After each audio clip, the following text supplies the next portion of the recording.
এখন থেকে আপনার প্রিয় সিরিয়ালগুলো ফ্রিতে দেখুন এক্সক্লুসিভলি শুধুমাত্র সান নেক্সটে। এখনই অ্যাপ ডাউনলোড করুন।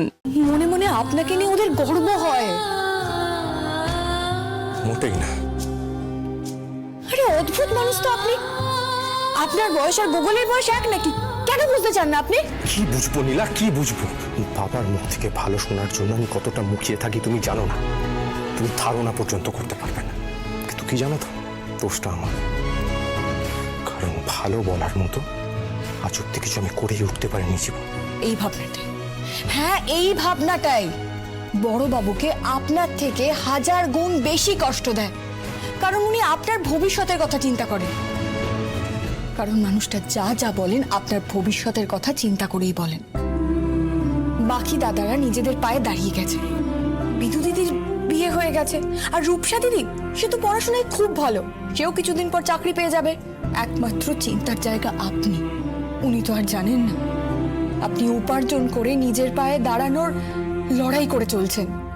আর উনি সেই জন্যই বলেন, কারণ ওনার দুশ্চিন্তা হয় আপনাকে নিয়ে।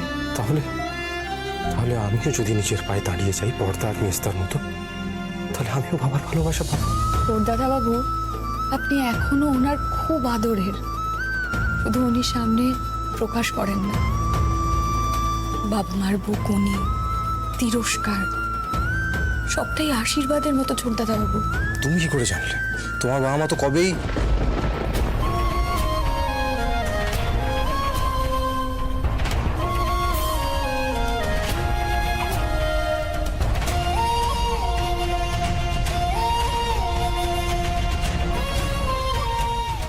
নীলা, সরি, আমি হয়তো তোমায়।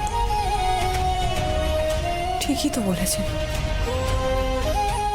যেই ছায়া আমার মাথার উপর নেই সেই ছায়া যে কতটা শান্তির আমি এই বসু বাড়িতে এসে বুঝতে পেরেছি, শুধুমাত্র বড়বাবু আর বড় মাকে দেখে। আমি অনুরোধ করছি আপনার কাছে, আপনি দয়া করে ওনাদের কাছ থেকে ফুল বুঝিয়ে মুখ লুকিয়ে রাখবেন না। তোমার কথা আমার নতুন করে বারবার করে ভাবাই নিলাম।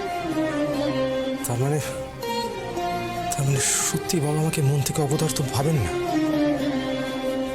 না, ভাবেন না।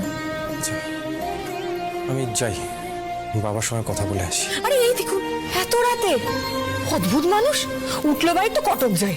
তাহলে যাবো না? না, এত রাত্রে আপনাকে যেতে হবে না। তাহলে কি করব? এত লম্বা চওড়া বক্তৃতা যখন দিয়েই ফেলেছো, তাহলে এবারে কি করা উচিত সেটাও বলে দাও শুনি।